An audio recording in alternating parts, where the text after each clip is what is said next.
The champagne tasted like battery acid.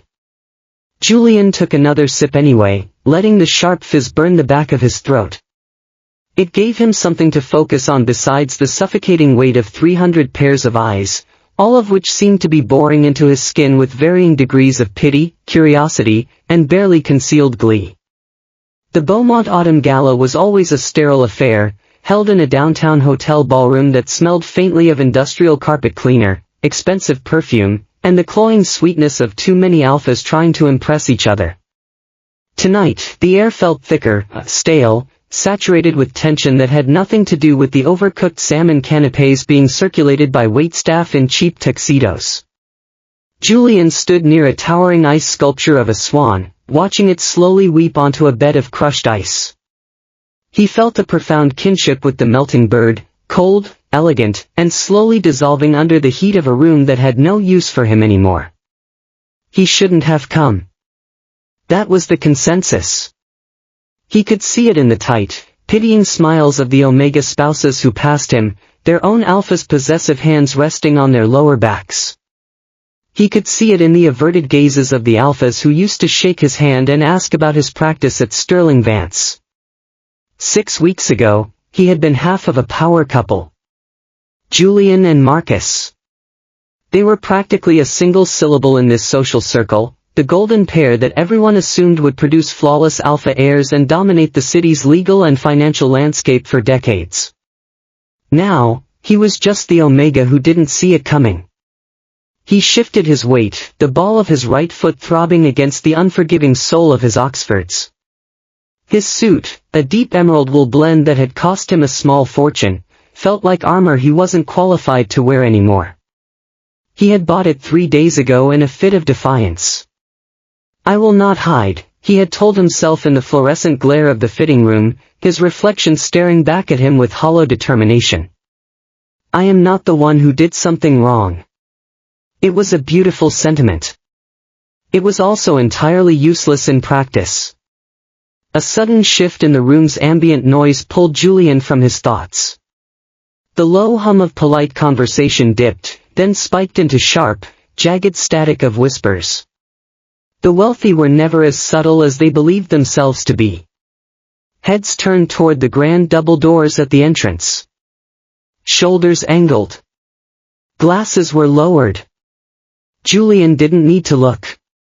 His stomach had already dropped, hitting the floor with a dull, sickening thud. Marcus had arrived. He didn't just walk into a room, he occupied it. He had always possessed that arrogant, easy stride, the walk of a man who had never been told no and actually believed it. Julian turned his head a fraction of an inch, just enough to catch his reflection in the mirrored pillar beside the bar. Marcus wore a custom navy tuxedo, the lapels catching the chandelier light. He looked effortlessly handsome, perfectly groomed, and utterly untroubled. His alpha pheromones rolled off him in waves, the rich scent of sandalwood and something sharper, more aggressive, the signature of a man who knew exactly how powerful he was. But it wasn't Marcus that caused the whispers. It was the Omega clinging to his arm. Julian felt a cold sweat break across the nape of his neck. The Omega was younger, 24 to Julian's 32. He worked as a junior associate at Marcus's private equity firm. His name was Derek, and he had the kind of face that launched social media trends, sharp cheekbones, full lips, and eyes that looked perpetually surprised by his own good fortune. He was wearing a sharply tailored pearl gray suit that accentuated his narrow waist and long legs, the fabric so fine it seemed to mold to his lean frame. His scent, something floral and sweet, like gardenias and warm milk, cut through the room like a declaration of war. When Julian had first found the texts, paragraphs of hollow, cloying desperation sent at 3 in the morning, he had almost laughed. It was such a miserable cliché. The boss and the subordinate. The late nights at the office. The sudden, unexplained business trips to Chicago. Confronting Marcus hadn't yielded an apology, it had yielded a lecture. Marcus had stood in the kitchen they had remodeled together, leaning against the marble island, and told Julian that they had simply outgrown each other. He had made it sound like an administrative error. And now, here they were, making their society debut. Derek was smiling, but it wasn't a nervous smile. It was the smile of an Omega who knew exactly whose territory he was walking on and relished the crunch of the grass beneath his heels. He pressed himself closer to Marcus, his hand resting flat against the Alpha's chest, a deeply territorial gesture. Julian gripped his champagne flute. His knuckles turned white. "Don't look at them," a voice muttered from somewhere to his left. Julian didn't flinch. His friend Ethan stepped up beside him, materializing from the crowd with 2 fresh drinks. Ethan was a beta, which made him uniquely suited to navigate the treacherous waters of high society without triggering anyone's territorial instincts. He shoved one of the glasses into Julian's free hand and neatly extracted the empty one. "I'm not looking," Julian lied, his voice tight. "You're glaring at a mirror, Julian." "It's close enough." Ethan took a heavy drink of his own champagne. "I can't believe he actually brought him. He told the board he was coming solo. I heard him say it." "He lied," Julian said flatly. "It's what he does. He probably planned this specifically to see if I'd run out the back door." "Are you going to?" Julian looked down at his hands. They were trembling, just a fraction. It was infuriating. He was a successful corporate litigator, an Omega who had clawed his way to the top of a profession dominated by alphas. He spent his days dismantling grown men in boardrooms and courtrooms. Yet the sight of the man who had shared his bed for 4 years, who had bitten his bonding gland and claimed him in front of their families, casually parading the instrument of his humiliation made him want to crawl under the heavily draped catering tables. "No," Julian said, forcing the word out of his tight throat. "If I leave, he wins. He gets the narrative." "He's making a beeline," Ethan warned, his voice dropping an octave. 3 o'clock. Julian turned slowly. He refused to be caught darting his eyes away like a frightened child. He squared his shoulders, feeling the cold wool of his suit slide against his skin, and faced the inevitable. The crowd parted for Marcus and Derek, not out of respect but out of a morbid, predatory curiosity. The guests were sharks circling a drop of blood in the water. They wanted a front-row seat to the collision. As Marcus closed the distance, Julian studied his face. There was no hesitation, no guilt. His expression was shaped into a mask of polite, patronizing concern. It was the face he used when firing mid-level management. "Julian," Marcus said, stopping exactly 3 feet away, the socially acceptable distance for strangers. "Marcus." Julian's voice was steady. A small victory, but he took it. Derek stood pressed against Marcus's side, his hands still resting flat against the Alpha's chest. His eyes swept over Julian, taking in the emerald suit, the simple cut of his hair, the lack of a bonding mark that could still be seen faintly on his neck where Marcus's teeth had once sunk in. Derek's gaze lingered there for a fraction of a second before darting up to Julian's face. "Hi, Julian," Derek said. His voice was breathy, coated in a sugary sweetness that made Julian's teeth ache. "It's so brave of you to come out tonight." The word hung in the air, brave. It was a surgical strike. It painted Julian as the wounded victim dragging himself out of the house against all odds. It established Derek as the benevolent victor. Ethan scoffed quietly beside him, but Julian put a subtle hand out to stop his friend. This was his fight. "It's a charity gala, Derek, not a war zone," Julian said, his tone conversational, utterly devoid of heat. "Bravery isn't really required. Just an invitation. Which I assume you had to ask Marcus to secure for you." Derek's sugary smile faltered for a second, a brief tightening of the skin around his eyes. Marcus stepped in smoothly, ever the mediator in conflicts he himself created. "Now, Julian, there's no need for that," Marcus said gently. The condescension in his tone was suffocating. We saw you standing over here by yourself. We just wanted to come over and say hello. To show there are no hard feelings. No hard feelings. Julian repeated the words, letting them sit in his mouth like ash. Exactly. Marcus nodded.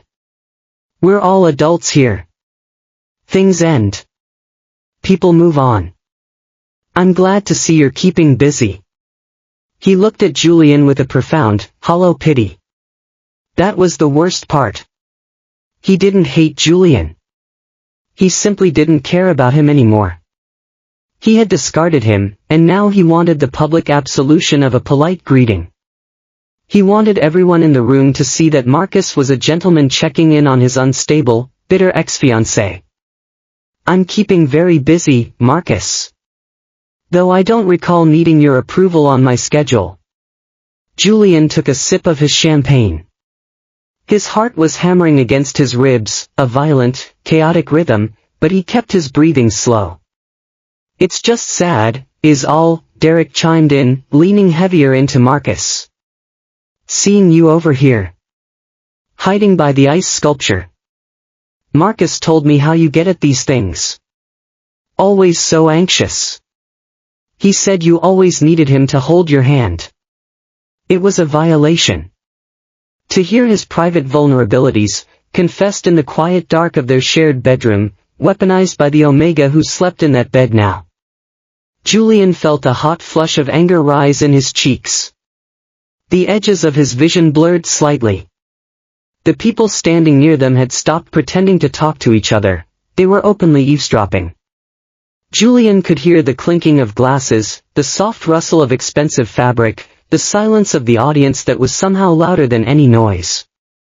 I think, Julian started, his voice dangerously thin, that you should both walk away. Marcus sighed, a heavy, performative sound. He looked around the room, making eye contact with a few of his golfing buddies, shaking his head slightly. Look at him. So emotional. We're just trying to be civil, Julian. You're making a scene, Marcus said softly. You always do this. You take something small and you escalate it. Gaslighting. Right here in the middle of the Beaumont. Julian opened his mouth, the sharp vitriolic words ready to spill out. He wanted to scream. He wanted to throw the cheap champagne directly into Marcus's arrogant, perfectly shaved face. But if he did, Marcus won. He would be the victim of the crazy ex. He was trapped. And then, the temperature in the room seemed to drop. It wasn't a sudden silence this time. It was a physical recession of the crowd. The guests pressing in on them suddenly took a collective step back. The murmurs died entirely, replaced by a tense, electric stillness. A shadow fell over the small circle they had created. Julian didn't look up immediately. He smelled him first, a clean, sharp scent of crushed herbs, something dark and smoky, and expensive leather. It cut through the stale perfume and gin of the ballroom like a knife. He isn't making a scene, Marcus. A voice said. It was a deep baritone, quiet but possessing an absolute, terrifying authority. You are simply boring him. And frankly, you're boring me. Marcus turned, irritation flashing across his features, ready to dress down whoever had interrupted his performance. But the words died in his throat. His jaw locked. The arrogant ease drained from his posture in a single breathless second. Julian finally looked up. Valentino Falco stood there. He didn't belong in a room like this. Not because he lacked the wealth, but because he lacked the pretense. While the men in the room wore their tuxedos like costumes, Valentino wore his bespoke black suit like a second skin. He was tall, broad-shouldered, with a face that looked like it had been carved from marble and then weathered by a very violent storm. Dark, heavy brows framed eyes that were entirely black, unreadable, and cold. His scent hit Julian like a physical blow, dark earth, burnt sugar, and something wild, like the air before a thunderstorm. It was the smell of a man who existed on the fringes of the city's polite society, whispered about in boardrooms but never spoken of loudly. He owned the shipping ports. He owned the unions. Half the politicians in the room owed their seats to his silent funding, and the other half lived in fear of him. The Falco family didn't just have money. They had power. The kind of power that didn't leave a paper trail. Valentino didn't look at Marcus. He didn't acknowledge Derek. His dark eyes were fixed entirely on Julian. I apologize for the delay, Valentino said, stepping smoothly into the space right beside Julian. He didn't crowd him, but his proximity changed the air pressure. Traffic on the bridge. Julian stared at him, his brain scrambling to process the information. He had never spoken to Valentino Falco. He had seen him once across a crowded courthouse lobby, surrounded by lawyers who looked terrified of him. That was it. Before Julian could form a question, he felt the heat of Valentino's hand at the small of his back. The touch was light, respectful, but incredibly firm. It sent a jolt straight up Julian's spine, and he felt the uninvited stirring of heat in his gut, his omega instincts responding to the presence of a dominant alpha who was choosing to touch him. Mr. Falco, Marcus stammered. His voice was suddenly an octave higher. The apex predator had just realized he was standing next to a bigger set of teeth. I didn't realize, we were just catching up. Catching up. Valentino repeated the word slow and flat. He finally turned his gaze to Marcus. It was like watching a spotlight pan across a dark yard. Is that what you call it when you corner an omega to inflate your own fragile ego? Marcus swallowed hard, his Adam's apple bobbing. Derek looked terrified, shrinking behind Marcus's arm. His floral scent had curdled into something acrid and sour. We were just saying hello, Marcus managed to say, holding his hands up defensively. Julian and I used to be engaged. I am aware of your history, Valentino said, his voice dropping lower, vibrating with quiet menace. I am also aware of your lack of judgment. It is a flaw that will likely cost you heavily in the coming fiscal year, given the state of your firm's current structural vulnerabilities. Marcus turned the color of ash. It wasn't a vague threat, it was a surgical strike at his business, delivered with the casual tone of a man discussing the weather. Valentino knew about his firm. Valentino was watching him. But right now, Valentino continued, seamlessly shifting his attention back to Julian, his expression softening just a fraction, I am only concerned with my evening.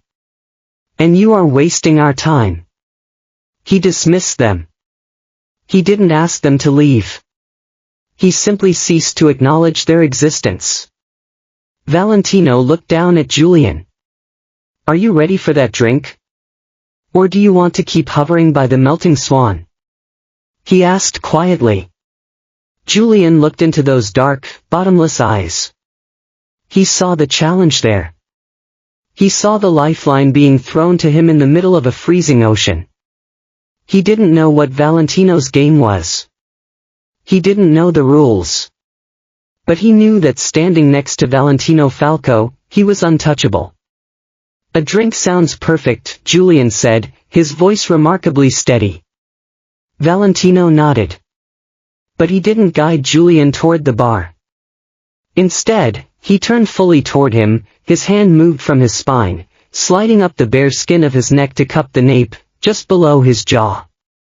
His fingers were warm, rough with calluses. Julian gasped quietly, his eyes widening. The room around them ceased to exist. Valentino stepped into his space. Hold still, he murmured, his breath brushing against Julian's cheek. Before Julian could process the command, Valentino leaned down and kissed him. It wasn't a gentle, polite greeting. It was a slow, deliberate consumption. His lips moved over Julian's with absolute authority, demanding a response that Julian gave involuntarily. He felt the heavy slide of Valentino's suit jacket against his bare forearms, tasted the faint sharp bite of expensive whiskey on his tongue. The kiss grounded him, tethering him to the floor while the rest of the world spun violently out of control. And beneath it all, Julian felt it, the intoxicating wave of Valentino's pheromones, dark and rich, flooding his senses, drowning out the cloying sweetness of the room. His omega instincts, which had been dormant for weeks, roared to life. A shudder ran through him, his body responding before his mind could catch up. His own scent, something warm and clean, like sun-baked stone and white tea, spilled out of him in response. It was an involuntary display of submission, and he hated it and craved it in equal measure. A collective audible gasp rippled through the crowd. Someone dropped a glass. It shattered loudly against the floor. But neither Valentino nor Julian pulled away. Valentino's thumb traced the line of Julian's jaw, his grip firm, a possessive anchor in a sea of prying eyes. Julian's hands braced against Valentino's chest, his fingers curling into the crisp fabric of his shirt. His heart wasn't hammering with panic anymore, it was pounding with adrenaline. When Valentino finally broke the kiss, he didn't step back. He stayed close, his forehead hovering mere inches from Julian's. His dark eyes locked onto Julian's, stripping away the armor he had worn all night. "Let them look," Valentino whispered, his voice meant only for Julian's ears. Julian blinked, his breathing shallow, his lips tingling. He slowly turned his head. Marcus looked like he had been physically struck. His mouth was slightly open, his face flushed a mottled, ugly red. The smug arrogance was gone, replaced by a profound, agonizing realization of his own insignificance. Derek was staring at the floor, visibly shaking. Valentino didn't look at them. He simply dropped his hand back to Julian's waist, his grip securely claiming his side. "Shall we?" Valentino asked, his voice returning to its normal calm cadence, as if he hadn't just upended the entire social hierarchy of the room. Julian looked at Marcus one last time. There was no pain left. There was no embarrassment. There was just a sudden vast emptiness where his fear had been. "Yes," Julian said, tilting his chin up. "We shall." The walk from the ballroom to the valet stand took exactly 2 minutes. But to Julian, it felt like a grueling, suspended hour. Valentino kept his hand firmly on the small of his back, a calculated pressure. He was steering Julian, yes, but he was also physically anchoring him to the ground. Julian's knees felt like they were filled with sand. The adrenaline that had propelled him through the confrontation was rapidly burning off, leaving a cold, shaky exhaustion in its wake. The hotel lobby was a blur of gilded mirrors and thick carpeting. The ambient noise of the street seeped in as the heavy glass doors slid open, hitting Julian with a rush of crisp, biting autumn air. He took a sharp breath, his lungs expanding painfully against the constricting cut of his suit jacket. "Breathe," Valentino instructed quietly. A black sedan sat idling at the curb. It wasn't a flashy sports car, it was an armored vehicle, heavy and brutally functional. The kind of car designed to take a bullet and keep driving. A man in a dark suit stood by the rear door.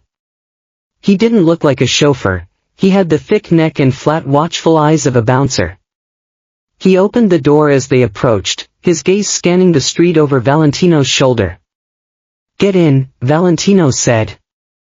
Julian hesitated. The cold air was sobering. He looked at the dark interior of the car, then up at Valentino's impassive face. 5 minutes ago, he had been a discarded fiancé, nursing a bruised ego. Now, he was standing on a curb with a man the district attorney's office had spent a decade trying to indict. "I have my own car," Julian said. His voice sounded thin, stripped of the bravado he had summoned in the ballroom. "You have half a glass of cheap champagne in your system and a minor shock," Valentino counted, his tone perfectly level. "You aren't driving. And you aren't waiting here for a cab while Marcus regains his courage and comes out to offer you a ride home. Get in, Julian. He didn't raise his voice. He didn't have to. The simple, unvarnished logic of his argument dismantled Julian's resistance. Marcus would follow him out. He couldn't stand an unresolved narrative where he wasn't the victor. Julian gathered the fabric of his suit trousers and slid into the back seat. The interior smelled of rich leather and the faint clean scent of herbs that clung to Valentino. The door clicked shut with a heavy, pressurized thud, instantly severing them from the noise of the city. Valentino slid in beside him a second later, occupying the space with a quiet, overwhelming gravity. Drive, Valentino said to the man behind the wheel. The car pulled away from the curb, sliding seamlessly into the downtown traffic. The streetlights flickered across the leather seats in a rhythmic passing glow. Julian pressed his back against the seat, staring straight ahead at the partition. His hands were folded tightly in his lap. His lips still held the phantom pressure of Valentino's mouth, the sharp taste of whiskey lingering on his tongue. It felt deeply intrusive, yet entirely stabilizing. He waited for Valentino to speak. He waited for the explanation, the punchline, the reveal of whatever sick bet he was fulfilling. When Valentino remained silent, simply watching the city roll by his window, Julian's lawyer instincts kicked in. The silence was a tactic. He used it in depositions all the time, make the other person uncomfortable enough to speak first, to concede ground. I charge $900 an hour for corporate consultation, Mr. Falco, Julian said, keeping his gaze fixed firmly on the partition. So I'd appreciate it if you skipped the theatrics and told me exactly what that performance cost me. Valentino turned his head. In the dim light of the cabin, his dark eyes caught the passing glare of a street lamp. A slow, genuine crack of amusement broke the hard line of his mouth. You think I staged a public spectacle at the Beaumont Gala for a free legal consultation? I think men like you don't do anything for free, Julian shot back, finally turning to look at him. You don't know me. I don't know you. You didn't just walk up to a crying Omega out of the goodness of your heart. You weren't crying, Valentino pointed out. If you had been crying, I would have walked past you. I have zero interest in fragile things. They require too much maintenance. The sheer callous honesty of the statement made Julian blink. Then why? Valentino shifted his weight, resting his arm along the back of the seat, his fingers mere inches from Julian's shoulder. Because I despise Marcus Hayes. I despise his firm. I despise his methods. And I despise the fact that he wears poorly tailored suits while pretending to be a master of the universe. Watching him attempt to humiliate you for the entertainment of his peers was offensive to my sensibilities. Julian let out a short, cynical laugh. Your sensibilities? Right. I forgot about the famous Falco Code of Ethics. Valentino didn't flinch at the jab. I also stepped in because you were holding your ground. You were outgunned. You were outnumbered. And you were standing absolutely still. I respect a person who refuses to bleed for a crowd. He reached forward and opened a small, polished wood compartment between the seats, extracting 2 crystal tumblers and a decanter. He poured 2 fingers of amber liquid into each glass and handed one to Julian. Julian took it. He didn't drink, just let the warmth of the glass bleed into his freezing fingers. The kiss, Julian said, his voice dropping an octave, losing its confrontational edge. That wasn't just to make him mad. No, Valentino agreed easily. He took a slow sip of his drink. A handshake would have confused him. A verbal dressing down would have angered him. A kiss terrified him. It told him, and everyone else in that room, that you belong to me now. And no one touches what belongs to me. Julian stiffened. The cold returned, sharper this time. I don't belong to anyone. Valentino looked at him, his eyes stripping Julian down to the studs. In polite society, perhaps. But in the world we just stepped into, perception is currency. Marcus knows he can't touch you without inviting my retaliation. You are safe. That was the immediate goal. And the secondary goal? Julian asked, his grip tightening on the glass. Valentino turned his attention back to the window. We are going to my office. We have a contract to negotiate. The car didn't stop at a warehouse by the docks, nor did it pull into a shadowy subterranean parking garage. It pulled up to a towering glass and steel high-rise in the financial district. The building was a monument to clinical, aggressive corporate wealth. Valentino led Julian through the empty marble lobby.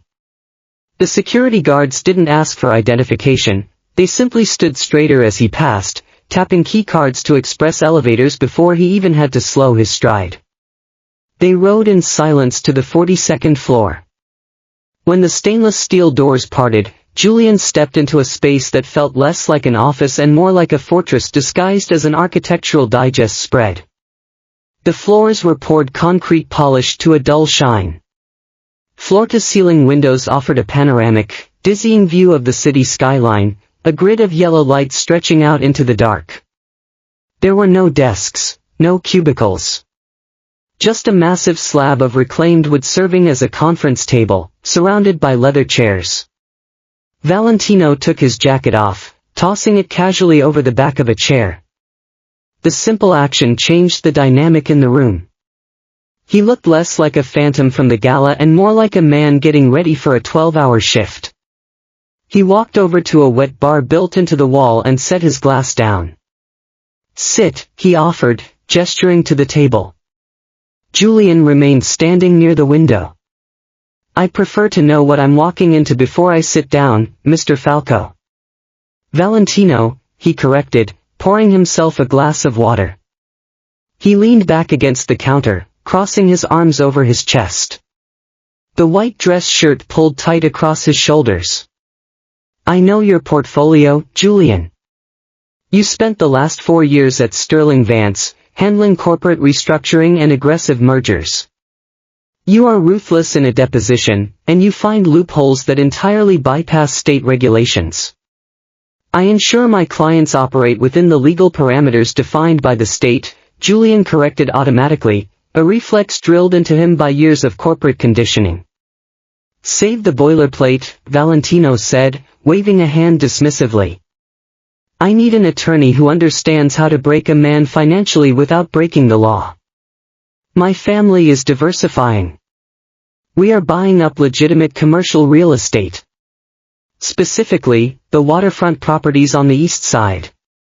Julian frowned. The alcohol and adrenaline finally giving way to sharp professional clarity. The East Side Development Project. That's being spearheaded by a private equity coalition. A coalition funded entirely by Marcus Hayes, Valentino finished for him. Yes. Julian felt a sudden, distinct click in his brain. The pieces fell into place with a heavy metallic thud. Marcus is blocking your acquisitions. He is trying to, Valentino amended. He is using zoning boards, environmental impact studies, and historical preservation claims to tie my holding companies up in litigation. He thinks he can bleed me out with legal fees and construction delays. And you want to hire me to countersue? I want to hire you to crush him. There was no anger in Valentino's voice. It was a simple statement of logistical intent. I want you to audit his coalition. I want you to find the shell companies he's using to hide his over-leveraged assets. I want you to dismantle his little empire, brick by brick, legally. So he can't cry to the federal regulators. Julian walked slowly to the heavy wooden table, trailing his fingers over the smooth edge. He looked at Valentino. You could hire any firm in the city to do this. You probably already have a dozen lawyers on retainer who specialize in this exact brand of corporate warfare. I do, Valentino agreed. But none of them have a personal vendetta against Marcus Hayes. None of them know how he thinks, how he hides his money, or what his weaknesses are. You shared a bed with the man for 4 years. You know where the bodies are buried. I don't know anything about his business dealings, Julian lied smoothly. Valentino smiled. It didn't reach his eyes. You're a brilliant, observant Omega who was engaged to a narcissist. Narcissists brag. He told you things. Maybe you didn't care at the time, but the files are in your head. He walked over to the table, stopping directly across from Julian. I am offering you a position as exclusive legal counsel for Falco Holdings, Valentino said. I will double your current salary. I will give you unlimited resources, a dedicated investigative team, and absolute autonomy. Your only mandate is to clear the board for my acquisitions. Julian stared at him. The sheer audacity of the offer was staggering. He was handing Julian a loaded gun and pointing it directly at the man who had ruined his life. It was a deeply vindictive, beautiful proposition. You kissed me in front of 300 people, Julian said, his voice quiet in the cavernous room. You put a target on my back. I put a shield on your back, Valentino corrected. Until tomorrow morning, Marcus thought you were a liability, a bitter ex who might cause a scene. Now, he knows you are allied with me. He won't try to smear your reputation in the society pages. He won't try to quietly edge you out of your firm. He is going to be far too busy trying to save his own throat. Julian looked out the window at the city. He thought about Derek's smug smile. He thought about Marcus's patronizing hand gestures. He thought about the last 6 weeks of feeling like a ghost in his own life, apologizing for his own heartbreak. If I take this, Julian said, turning his gaze back to Valentino's dark, unblinking eyes, I don't report to your lieutenants. I don't deal with intermediaries. I deal with you exclusively. Valentino nodded. Agreed. And if Marcus tries to settle? We don't settle, Valentino said flatly. We acquire. Julian let out a long, slow breath. The cynical, rational part of his brain was screaming that this was a mistake. You don't make deals with men who operate in the shadows. You don't let a mobster weaponize your grief. But the grounded, deeply human part of him, the part that had stood freezing next to a melting ice sculpture while the world laughed at him, wanted to burn it all down. Draft the contract, Julian said. I want it on my desk by 8 a.m. If the indemnification clauses meet my standards, I'll sign. Valentino's posture relaxed just a fraction. A dangerous, predatory satisfaction settled over his features. I'll have my driver take you home. No, Julian said, picking up his small clutch from the table. I'll call a car. I need the fresh air. He didn't wait for Valentino's permission. He turned and walked toward the elevators. As the heavy steel doors slid open, he looked back. Valentino was still standing by the table, watching him with a heavy, calculating intensity. For the first time in 6 weeks, Julian didn't feel like crying. He felt lethal. The sunlight in Julian's office was too bright. It sliced through the floor-to-ceiling blinds, illuminating the dust motes dancing over his mahogany desk.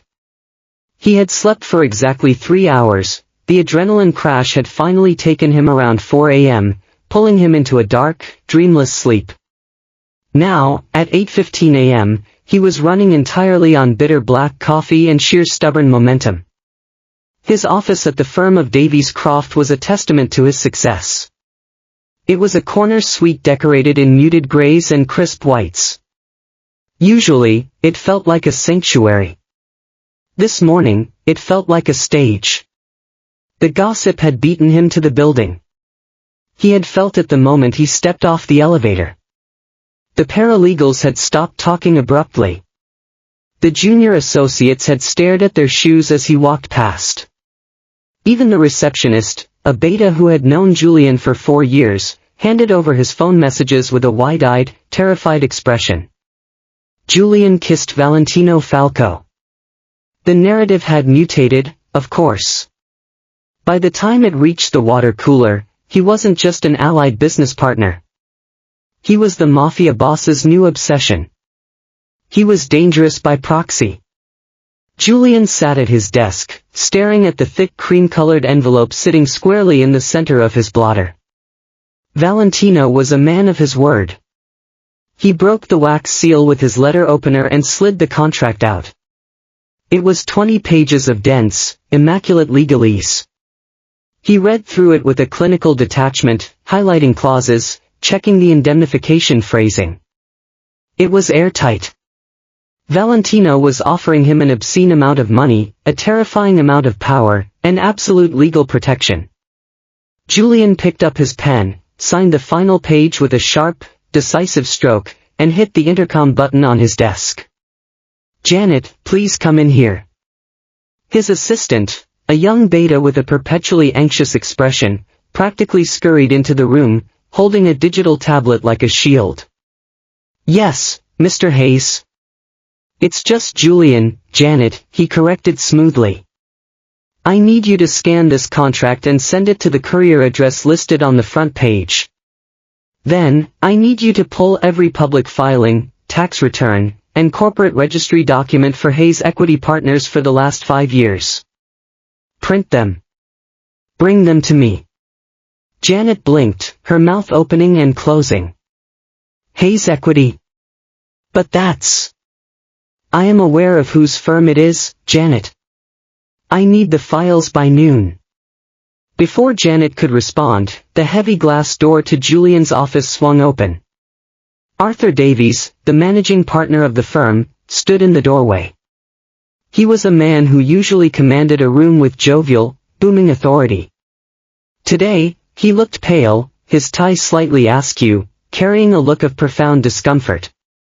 "Julian," Arthur said, stepping inside and closing the door firmly behind him. He glanced at Janet. "Give us a minute, Janet." The assistant vanished. The door clicked shut. Arthur approached Julian's desk slowly, as if he expected it to detonate. He placed both hands on the back of the guest chair but didn't sit. "I received a very interesting phone call this morning," Arthur began, clearing his throat. His voice lacked its usual bombast. "From a Mr. Thomas Vance. He claims to be the primary legal counsel for Falco Holdings." Julian leaned back in his chair, steepling his fingers. "I'm assuming he informed you that I am transitioning to an exclusive retainer with their firm." Arthur dragged a hand across his face. "Julian, what are you doing?" "Valentino Falco. Do you have any idea the kind of heat that brings to this firm? We represent banks. We represent hedge funds. We do not represent organized crime syndicates. Falco Holdings is a registered, tax-paying logistics and real estate conglomerate, Arthur," Julian said calmly, citing the exact phrasing from the contract he had just signed. "They are entirely legitimate on paper, and they are paying double my current billing rate to secure my exclusive services." "It's dirty money," Arthur hissed, leaning forward. "And the rumor mill, Julian, my God. Marcus called me at 6 a.m. in an absolute panic. He said you sicked Falco on him at the Beaumont last night. He's demanding we fire you. Claiming a conflict of interest." Julian felt a cold, sharp spike of satisfaction. Marcus was panicking. The polished, arrogant alpha who had discarded him like a broken toy was calling his former boss at dawn, begging for protection. "Marcus Hayes is not a client of this firm," Julian stated, his voice dropping to a hard, unyielding register. "Therefore, there is no conflict of interest. As for firing me, you can certainly try, Arthur. But I suggest you review the retainer agreement Falco Holdings just sent over. If you terminate my employment, the Falco family will consider it a breach of contract." Arthur froze. He stared at Julian, genuinely horrified. Are you threatening the firm? I am informing you of the legal reality of the situation, Julian said smoothly. I am staying in this office. I am using my team. And I am going to audit Marcus Hayes until his firm bleeds out on the pavement. You get to keep 20% of my billing for the privilege of housing me. I suggest you take the money and look the other way, Arthur. It's what you do best. The managing partner opened his mouth, closed it, and slowly backed away from the desk. He didn't recognize the Omega sitting in front of him. 6 weeks ago, Julian had taken 3 days off to cry in his apartment. Today, he was holding the entire firm hostage with a single signature. You're playing a very dangerous game, Julian, Arthur warned quietly, his hand on the doorknob. Men like Falco don't respect boundaries. When he's done using you to hurt Marcus, he'll own you. Nobody owns me, Julian replied. Arthur left. The heavy door shut behind him. Julian sat in the silence of his office. His heart was beating a slow, heavy rhythm. The fear was there, a low hum in the back of his mind. But it was eclipsed entirely by purpose. His desk phone rang. It wasn't the internal line, it was his direct private number, the one only a few people had. He picked it up without looking at the caller ID. Julian, please tell me the rumors are a lie. Marcus's voice cracked through the receiver. He sounded ragged. The smooth, patronizing baritone was entirely gone. Julian, please tell me you didn't actually make a deal with him.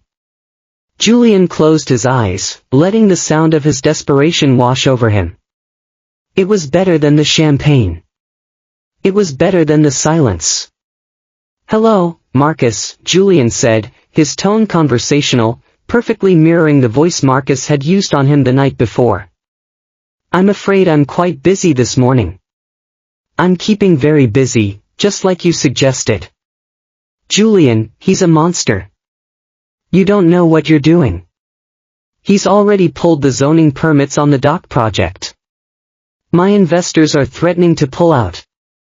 You have to call him off. I don't call him off, Marcus. I just point him. Why are you doing this? Marcus shouted, his voice pitching high with genuine panic. Because of Derek. Because I moved on.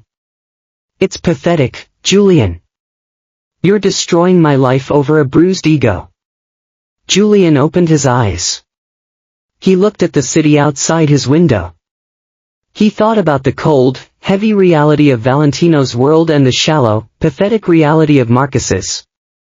I'm not destroying your life over an ego, Marcus, Julian said, his voice dropping to a terrifying deadpan calm. I'm destroying your life because it's my job. And frankly, you're boring me. He hung up the phone.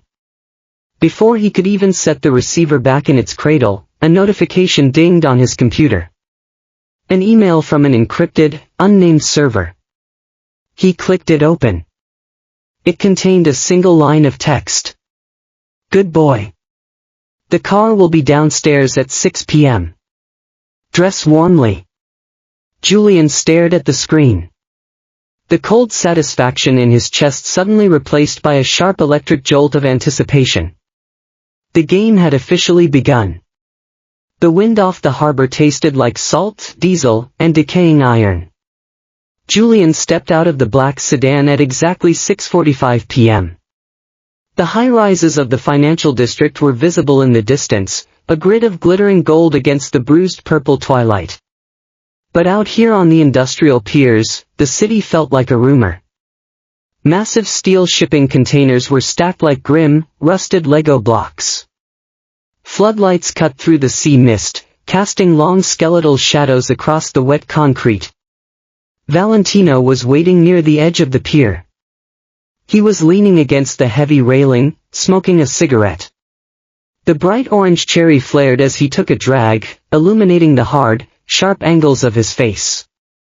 He wore a heavy wool overcoat, the collar turned up against the wind. He didn't look like a CEO tonight. He looked like the environment he commanded, cold, unyielding, and dangerous. Julian pulled his trench coat tighter around himself. His Oxfords clicked sharply against the pavement, the sound completely swallowed by the rhythmic, groaning crash of the dark water against the pilings. "You told me to dress warmly," Julian said, stopping a few feet away. "You didn't mention I'd be visiting a shipyard." Valentino didn't smile. He dropped the cigarette onto the concrete and crushed it slowly beneath the heel of his boot. "You can't understand a war if you only look at the map, Julian. You have to see the dirt." He gestured for Julian to step closer to the edge. Julian did, gripping the icy steel railing. Below them, the black water churned. Across the channel, a massive swath of waterfront property lay dormant. Chain-link fences topped with razor wire surrounded acres of empty warehouses and cracked asphalt. "That is the East Side Development Project," Valentino said, his voice barely louder than the wind yet carrying with absolute clarity. 30 acres of deep water access. Marcus looks at that and sees luxury condos, boutique coffee shops, and a marina for yachts that leave port twice a year. He sees a sterilized playground for the people we drank champagne with last night. "And what do you see?" Julian asked, turning his head to look at Valentino. Valentino kept his eyes on the dead land across the water. "I see a logistical throat. Whoever controls that port controls 20% of the commercial freight entering this seaboard. I don't want to build coffee shops, Julian. I want to control the supply chain that brings the coffee into the country." The scale of his ambition hit Julian like a physical weight. Marcus was playing a game of status. Valentino was playing a game of empires. "He blocked the zoning permits," Julian said, shifting into the analytical space where he felt safest. "He used a coalition of shell LLCs to buy up the surrounding residential blocks, then filed environmental injunctions claiming your freight traffic would violate noise ordinances." "He bought the local alderman," Valentino corrected bluntly. "And he is using a dummy corporation based in Delaware to funnel the bribe money as consulting fees." Julian frowned. "I can prove the shell companies belong to his private equity firm. Give me a week. The paper trail is always there, no matter how much they pay accountants to bury it." Valentino finally turned to look at him. The floodlights caught his dark eyes, making them look completely pitch black. "I don't just want you to find the paper trail. I want you to weaponize it. I want Marcus to wake up one morning and find that the ground he's standing on is owned by me." He stepped closer. The smell of the ocean was suddenly replaced by the scent of his cologne, crushed herbs and smoke. He reached out, his gloved hand brushing a stray lock of hair that the wind had whipped across Julian's cheek. "Are you afraid of this, Julian?" Valentino asked quietly. It was a genuine question. There was no mockery in it. Julian looked at the rusted cranes, the black water, and the man standing in front of him. He thought about the sterile, predictable life he had mapped out with Marcus. The country club dinners, the polite, suffocating arguments, the inevitable quiet betrayal. "No," Julian said. His voice didn't shake. "I'm not afraid. I'm angry. And I am very, very good at my job." Valentino's hand lingered on the side of Julian's neck for a fraction of a second, his thumb pressing lightly against his pulse point. He felt the steady, calm rhythm of his heartbeat. A slow, dangerous smile broke across his face. "Good," Valentino said softly. "Then let's go build a guillotine." It took exactly 32 days. Julian didn't sleep much during that month. He operated out of a private conference room on the 42nd floor of Falco Holdings, surrounded by whiteboards covered in corporate structures, banking records, and property deeds. He systematically dismantled Marcus's financial architecture. It was brutal, meticulous work. Marcus was not a genius. He was simply an alpha born on third base who believed he had hit a triple. He had over-leveraged his assets, using the same commercial properties as collateral for multiple loans across different banks. It was a house of cards held together by arrogance and fraudulent accounting. But it wasn't just the work that consumed Julian. It was the proximity to Valentino. They spent hundreds of hours together in those 32 days. They ate takeout over spread-out blueprints at 2 in the morning. They debated legal theory in the backs of armored cars. Julian learned the quiet, brutal rhythms of Valentino's life, the way he never slept more than 5 hours, the way he read financial reports like other men read novels, the way his scent deepened when he was focused, becoming darker, richer, more intoxicating. And Valentino, in turn, learned the sharp, brilliant architecture of Julian's mind. He watched him dismantle legal arguments with surgical precision. He watched him argue with forensic accountants until they surrendered their data. He watched him grow more confident, more ruthless, more dangerous with each passing day. The tension between them was a living thing. It coiled in the air of the conference room, thickening with every shared glance, every accidental brush of fingers when Julian passed him a document. Julian's omega instincts, starved for months, had awoken with a vengeance. He could feel Valentino's alpha pheromones seeping into his skin, marking him in ways that had nothing to do with legal contracts. He found himself craving the man's presence, his scent, the low rumble of his voice when he said Julian's name. But they didn't touch. Not beyond the professional. Valentino was careful, infuriatingly careful, to maintain a distance that felt like both a protection and a punishment. And then, one night, the dam broke. They were in the conference room, the city glittering beyond the windows like a field of buried treasure. Julian was hunched over a spreadsheet, his tie loosened, his sleeves rolled up to his elbows. He had been working for 14 hours straight. His body was screaming at him, but his mind refused to rest. He could feel it, the familiar, creeping heat at the base of his spine. The telltale flush spreading across his chest. His scent was changing, growing thicker, sweeter, more insistent. His heat. It wasn't supposed to happen for another 3 weeks. But stress, lack of sleep, and the constant, overwhelming presence of an alpha like Valentino had thrown his biology into chaos. He tried to suppress it, to push it down, but his body had its own agenda. Valentino looked up from his own stack of papers. His nostrils flared. His dark eyes widened almost imperceptibly. Julian. I'm fine, Julian said, but his voice cracked on the word. He stood up abruptly, the chair scraping against the floor. I need to go. You're in heat. Valentino's voice was low, controlled, but Julian could hear the strain beneath it. His scent was changing too, the dark herbs and smoke intensifying, flooding the room with the promise of protection, of dominance, of claiming. I said I'm fine. Julian was already backing toward the door, his hand fumbling for the handle. I'll take suppressants. I'll be back in the morning. Valentino moved faster than Julian had ever seen him move. One moment he was across the room, the next, he was in front of Julian, his hand pressing flat against the door, blocking his exit. He was close enough that Julian could feel the heat radiating off his body, could see the rapid rise and fall of his chest, could smell the raw, primal force of his desire.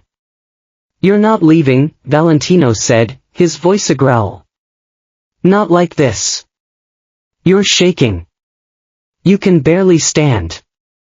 I can't, Julian swallowed hard. I can't be around you right now. It's too much. Valentino's free hand came up, hovering just beside Julian's face. May I? He asked, his voice rough. I need to hear you say yes, Julian. I won't touch you without permission. Julian's breath hitched. He could feel his body betraying him, leaning toward the alpha's warmth, toward the safety of his presence. Yes, he whispered. Please. Valentino's hand cupped his jaw, tilting his face up. His thumb brushed across Julian's lower lip, and Julian's knees nearly buckled. "You've been driving me insane for weeks," Valentino said, his forehead dropping to rest against Julian's. "Do you know that? Sitting across from you, smelling you, watching you work. I wanted to claim you the night I saw you in that ballroom." "Then why didn't you?" Julian breathed. "Because you weren't mine to claim," Valentino said. "Not until you chose it. Not until you chose me." Julian surged forward, closing the distance between them. The kiss was nothing like the one at the gala. That one had been a performance, a declaration of power. This one was desperate, hungry, real. Julian's hands fisted in Valentino's shirt, pulling him closer, and Valentino groaned against his mouth, his hands sliding down Julian's back, pressing their bodies together. "Mark me," Julian gasped against his lips. "Please. I know what you need," Valentino said, his voice thick. He turned Julian around, pressing him against the door, and bent his head to the exposed curve of Julian's neck. The scent of Julian's heat hit him full force, overwhelming and intoxicating. "Are you sure?" Valentino asked, his lips brushing Julian's bonding gland. "Once I do this, there's no going back." "I've never been more sure of anything," Julian said, and he meant it. Valentino bit down. The pain was sharp, a bright flash of white-hot sensation, and then it melted into something else, something deeper, more profound. Julian felt the alpha's teeth sink into the sensitive flesh of his neck, felt the rush of pheromones flooding his system, felt the bond snap into place like a lock clicking shut. He cried out, his body arching against Valentino, and Valentino held him through it, his arms wrapped around him, his mouth gentle on the fresh wound. "Yours," Julian whispered, his voice shaking. "I'm yours." Valentino pulled back, his eyes dark, his chest heaving. He looked at the fresh mark on Julian's neck, a possessive satisfaction lighting his features. "And you're mine," he said. "Now and always." The killing blow was scheduled for a Tuesday morning in the neutral territory of a mediator's office downtown. Julian wore a tailored charcoal suit, the high collar carefully positioned to hide the fresh bonding mark on his neck. He carried a single slim leather briefcase as he walked into the glass-walled conference room. The temperature seemed to drop. Marcus was already there. He sat at the head of the long oak table, flanked by two senior partners from his legal team. Derek sat slightly behind him, holding a tablet, looking like an omega trying very hard to appear indispensable.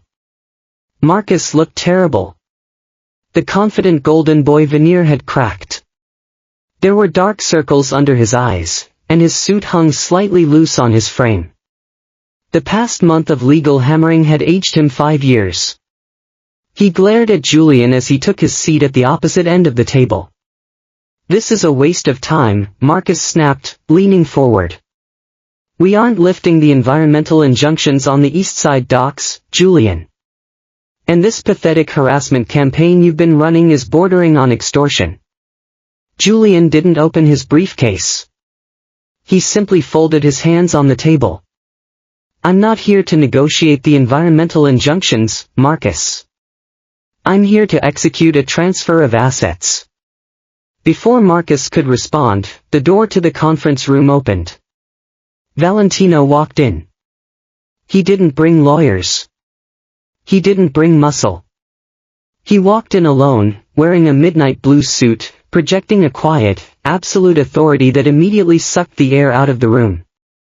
Marcus's lawyers physically recoiled, sinking lower into their leather chairs. Valentino walked the length of the room and took the seat directly to Julian's right.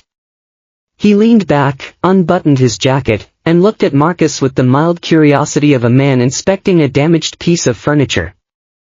"Proceed, Mr. Hayes," Valentino said quietly.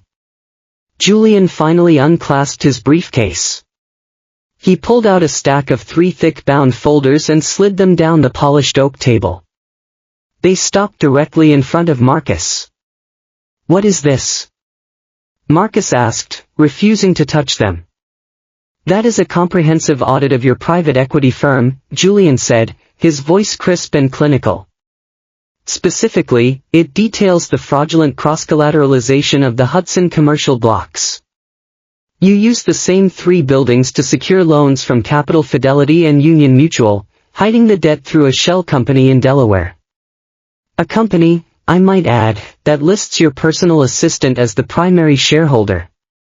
Derek stiffened in his chair, his face draining of color. He looked at Marcus, panic flaring in his eyes. Marcus. Marcus didn't look at him. He stared at the folders, a bead of sweat tracing the line of his jaw. You hacked our servers. This is inadmissible. I subpoenaed your servers during the discovery phase of the defamation lawsuit I filed against you 3 weeks ago, Julian corrected smoothly. You were too busy panicking over the dock permits to read the fine print of the discovery orders your lawyers blindly signed. He leaned forward, dropping the lofty detachment. He wanted Marcus to feel this. You are bankrupt, Marcus. You are worse than bankrupt. Because when the federal regulators see these documents, you are going to federal prison for bank fraud. The silence crashed down over the room. Marcus's lawyers were staring at the documents, rapidly flipping through the pages, their expressions morphing from annoyance to sheer, unadulterated horror. One of them closed the folder, pushed his chair back, and looked at Marcus. We can't represent you in a criminal fraud investigation, the lawyer said, his voice shaking. We're corporate counsel. Sit down. Marcus barked, his voice cracking. He looked wildly across the table at Julian, then at Valentino. This is a bluff. You can't just take my firm. I don't want your firm, Valentino spoke up, his voice a low, heavy rumble. Your firm is toxic. I want the 30 acres of residential property you bought up around my docks. The property you purchased with those fraudulent loans. Julian pulled a single sheet of paper from his briefcase and slid it across the table. This is a transfer of deed, Julian explained. You are going to sign over the Hudson blocks and the East Side residential properties to Falco Holdings for the sum of $1. In exchange, Falco Holdings will assume the debt on those properties and pay off your fraudulent loans before the banks realize you lied to them. You're stealing it, Marcus whispered, staring at the paper as if it were a loaded gun. You're stealing everything I built. I am saving you from a 10-year sentence in federal prison, Julian replied coldly. Sign the paper, Marcus. Then take whatever liquid cash you have left, pack your things, and get out of my city. Marcus looked at him. He was looking for the Omega he had discarded at the gala. He was looking for the soft, compliant fiancé who would eventually cave to his emotional manipulation. But there was nothing left for him to manipulate. Julian's eyes were flat, hard, and entirely devoid of pity. He picked up the pen. His hand was shaking so violently he had to press his other hand flat against the table to steady himself. He signed the document. The scratch of the nib sounded unnaturally loud in the silent room. He threw the pen down and stood up, his chair scraping violently against the floor. Are you happy, Julian? Marcus spat, his face twisted in a pathetic, ugly sneer. You ruined me. Over what? Over him. He gestured vaguely toward Derek, who was still sitting frozen in his chair. No, Julian said, carefully sliding the signed document back into his briefcase. I ruined you because it was a Tuesday. And because my client asked me to. He paused, his hand tightening on the briefcase. Derek had nothing to do with it. He looked past Marcus to the young Omega sitting against the wall. Derek looked terrified, staring at the shattered remains of the powerful alpha he had hitched himself to. The money was gone. The status was gone. All that was left was a sweating, broke fraud. You should probably call a cab, Derek, Julian said, his tone indifferent. I highly doubt he can afford his car payments this month. Derek stood up, clutching his tablet to his chest. He didn't look at Marcus. He walked quickly out of the conference room, the heavy glass door shutting behind him with a definitive click. Marcus stood alone at the head of the table. His lawyers had already packed their briefcases, quietly edging toward the door. He was entirely, completely isolated. Valentino stood up. He buttoned his suit jacket, adjusting his cuffs with slow, deliberate precision. He didn't say a word to Marcus. He simply looked at him, acknowledging his ruin, and then turned his back. "Let's go, Julian," Valentino said. Julian stood, picked up his briefcase, and walked out of the room. He didn't look back. The penthouse apartment at the top of the Falco Tower was dark, lit only by the sprawling, infinite grid of the city below. Julian stood by the floor-to-ceiling window, looking out over the water. From up here, he could just barely make out the dark, industrial smudge of the east side docks. Tomorrow, construction would begin. The fences would come down. The empire would expand. He heard the soft clink of ice against crystal, followed by the heavy, measured footsteps of Valentino crossing the poured concrete floor. Valentino handed him a tumbler of amber liquid. Julian took it. Their fingers brushed. His skin was warm. "To a hostile takeover," Valentino said quietly, raising his own glass. "To a bloodless war," Julian countered, clinking his glass against Valentino's. The whiskey burned going down, sharp and clean. The silence between them wasn't tense anymore. It was comfortable. Julian leaned into Valentino's side, feeling the solid warmth of the alpha's body against his. He thought about the last 32 days, the sleepless nights, the relentless work, the slow, inevitable pull between them. He thought about the mark on his neck, the bond that now tethered him to this man. "No return ticket?" Julian asked, his voice soft. Valentino turned to look at him, his dark eyes unreadable in the dim light. "No return ticket," he confirmed. "You're in, Julian. You're in permanently." Julian took another sip of his drink, searching himself for a lingering trace of grief. A phantom twinge of the heartbreak that had consumed him 6 weeks ago. There was nothing. Marcus felt like a character from a movie he had watched a long time ago and hadn't particularly enjoyed. "Good," Julian said simply. Valentino turned, setting his glass down. His hands slid around the nape of Julian's neck, his thumb tracing the line of his jaw. The exact same possessive anchoring grip he had used on the night they met. But this time, there was no audience. There was no performance. It was just them. "You don't just fit into my world, Julian," Valentino murmured, his face lowering until his breath ghosted across Julian's lips. "You tore it apart and rebuilt it in 30 days. You're terrifying." "Is that a complaint?" Julian whispered. "It's a surrender," Valentino said. When he kissed him, it wasn't a sudden, violent consumption like the first time. It was a slow, deliberate claim. It was the sealing of a pact. Julian let his hands slide up Valentino's chest, his fingers curling into the lapels of his suit, pulling him closer. The kiss deepened, tasting of whiskey and absolute power. A collision of two people who had finally found an equal in the wreckage of their pasts. When they finally broke apart, Valentino kept his forehead resting against Julian's, his breathing slightly rough. Julian looked past his shoulder, out the window at the sprawling, illuminated grid of the city below. It wasn't just a skyline anymore. It was theirs. The end.